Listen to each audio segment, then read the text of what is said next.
Jeddah Karipur വിമാനം തകരാറിലായതിനെ തുടർന്ന് കൊച്ചിയിൽ അടിയന്തര ലാൻഡിംഗ് നടത്തി.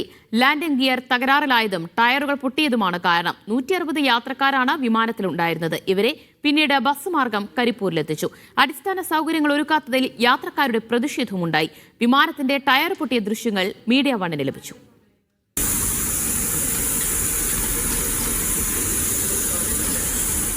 രാവിലെ 9:10 എയർ ഇന്ത്യ എക്സ്പ്രസിന്റെ ജിദ്ദ കരിപ്പൂർ വിമാനം നെടുമ്പാശ്ശേരി വിമാനത്താവളത്തിൽ അടിയന്തര ലാൻഡിംഗ് നടത്തിയത്. തുടർ പരിശോധനയിൽ 2 ടയറുകൾ പൊട്ടിയ നിലയിൽ കണ്ടെത്തി. ജിദ്ദയിൽ നിന്ന് പുറപ്പെടും മുന്നേ തകരാറുകൾ ഉണ്ടായിരുന്നെന്ന് യാത്രക്കാർ. പുറപ്പെട്ടു വിടുമ്പോൾ വണ്ടി ടേക്ക് ഓഫ് ചെയ്യുന്ന സമയത്ത് തന്നെ ഭയങ്കര ഒരു സൗണ്ട്, പടപടപടപടാൻ സൗണ്ട്. എന്തിന്റെ ഡിവൈഡറിന്റെ മുകളിൽ കൂടെ എന്ത് കയറി ഇറങ്ങിയിരിക്കുകയാണ് അത് സംഭവം.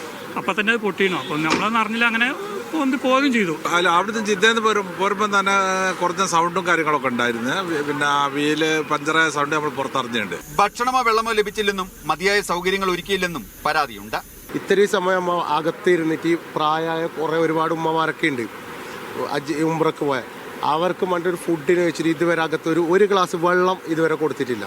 ഈ 1.5-2 മണിക്കൂറായി ഇവിടെ വെയിറ്റ് ചെയ്യുന്നു. പ്രതിഷേധത്തിനൊടുവിൽ യാത്രക്കാരെ ബസ് മാർഗം നാട്ടിലെത്തിച്ചു. ജിദ്ദയിൽ റൺവേയിൽ കിടന്ന വസ്തുവിൽ തട്ടിയാണ് ടയറിന് കേടുപാടുകൾ സംഭവിച്ചതെന്നാണ് ഔദ്യോഗിക വിശദീകരണം. വിമാനത്തിന്റെ തകരാർ പരിഹരിക്കാനുള്ള നടപടികളും തുടങ്ങി.